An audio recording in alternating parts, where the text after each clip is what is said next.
Nous avons ici un groupe de vide avec une pompe dite à anneau liquide. La pompe proprement dite, nous allons nous rapprocher, on la voit là, elle est en acier inoxydable et elle comporte deux étages. On va revenir sur cette notion ultérieurement. De ce côté-ci, nous avons l'aspiration de la pompe avec son clapet anti-retour qui est un simple clapet à billes. Et le rejet des gaz se fait au travers de cette ligne-ci vers un réservoir que voici. Alors pourquoi ce réservoir? Eh bien parce qu'une partie du liquide va être entraînée et l'objectif n'est que d'expulser des gaz. Donc en haut du réservoir, on va avoir l'expulsion des gaz et dans le bas, eh bien, on va avoir l'accumulation des liquides et ces liquides vont sortir de manière à pouvoir être renvoyés vers la pompe, parfois au travers d'une petite pompe auxiliaire, ce n'est pas le cas ici. À noter que le liquide se réchauffe petit à petit et pour le maintenir à une température suffisamment basse, eh bien, on va utiliser dans ce cas-ci un échangeur à tube qui refroidit par des eaux venant par exemple d'une tour de refroidissement et ceci va permettre de refroidir l'eau. Dans certains cas, on va utiliser d'autres produits, mais on utilise assez souvent l'eau. Et donc, on va utiliser ce liquide refroidi pour avoir ce qu'on appelle être une pompe à anneau liquide. Pourquoi ce refroidissement? Eh bien, parce que comme on va travailler au vide, on va rapidement arriver à la température d'ébullition du liquide servant à faire l'anneau liquide. Et au mieux, on va descendre la température et au plus bas, on pourra aller en termes de vide et donc se rapprocher du zéro absolu. Et donc là, ça dépendra des caractéristiques de la pompe. De quoi est composée finalement la pompe? On a dit d'étages. Alors dans ce cas-ci, on a fait une vue éclatée de la pompe. De ce côté-ci, l'arbre sur lequel le moteur est connecté.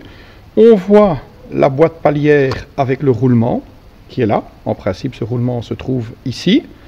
On voit le flasque et au niveau du flasque, eh bien, ce flasque est normalement appuyé et boulonné ici. C'est là que l'on va avoir le point d'étanchéité entre l'intérieur de la pompe et le monde extérieur. Et pour ce faire, eh bien, on utilise dans ce cas-ci une garniture. Et on constate ici qu'on a le grain mobile, tandis que le grain fixe se trouve là. Et donc c'est une garniture avec un frottement. Au niveau maintenant du corps de la pompe, qu'est-ce qu'on peut voir? Eh bien, on va voir les roues. Et pour ce faire, eh bien, on va retirer le dispositif corps de pompe. Pour pouvoir démonter, on a dû désalidriser les tuyaux. On constate que l'on a reculé la moitié du corps. Et ici, on voit la roue qui va cette fois-ci permettre d'évacuer le gaz venant de l'aspiration. Cette roue, pour faire l'étanchéité et pour avoir l'effet piston assez typique de ce type de pompe, on utilise donc l'anneau liquide. L'anneau liquide, lorsque la pompe tourne, par force centrifuge, est projeté et forme une couche de liquide qui va être plus ou moins important. À noter que la roue est décentrée. On voit qu'au-dessus, elle est assez proche du corps, tandis qu'en dessous, il y a un grand écart. C'est logique, sinon on n'arriverait pas à faire cette chambre variable dans laquelle le piston, eh bien, c'est le liquide qui se trouve à l'intérieur du corps. On a un étage, on a le second étage. À noter qu'il est beaucoup plus petit. Effectivement, ça permet d'aller à une pression ou à un débit plus important, mais compte tenu que le gaz a été comprimé par la première roue, eh bien, la deuxième roue reçoit un débit volumique plus faible, mais c'est le même débit massique, c'est-à-dire qu'il y a autant de molécules de gaz ici que là. Simplement, dans la partie gauche ici, que je montre, eh bien, le gaz a déjà été comprimé et donc il prend moins de volume.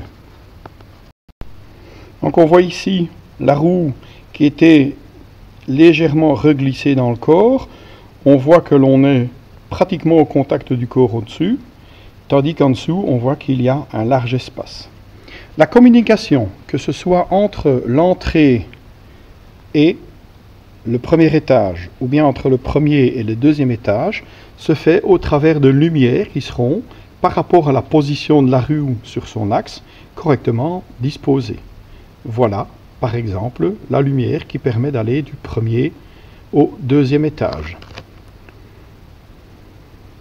Dans ce cas-ci, le principe est que j'ai une lumière qui va être alignée sur l'entrée lorsque mon volume est le plus grand, et une seconde lumière, ou passage, qui va être alignée du premier vers le deuxième étage lorsque le volume est au plus petit, et donc que le gaz a été comprimé, simplement parce que le gaz ne pourra se mouvoir que dans la direction des pressions diminuantes. C'est-à-dire qu'il faut avoir comprimé à l'aide de la roue et de l'anneau liquide le gaz pour qu'il puisse s'écouler vers le deuxième étage. Deuxième étage où on rentrera du côté où le volume est le plus important. Et puis là, de la même manière, on va comprimer le gaz et on aura, à l'endroit où la compression est la plus élevée, eh bien, on aura une mise en évacuation du gaz vers, comme on le disait, le ballon. Voilà le fonctionnement d'une pompe à anneau liquide. Il est à noter qu'il y aura quand même des pertes de liquide, voire une pollution du liquide par les produits, et on sera amené à effectuer un appoint d'eau régulier au niveau du ballon. Soit cet appoint d'eau est régulé par un système de niveau en fonction de la consommation, voire même un système de niveau automatique. Donc là, ça va dépendre finalement du besoin que l'on a et de la perte d'eau que l'on constate petit à petit.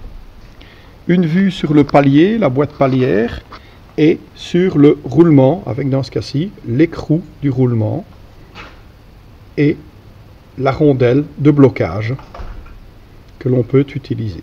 Bien entendu, tout ceci est normalement fermé. Ici, c'est pour la démonstration que l'on a écarté le plateau au niveau du roulement.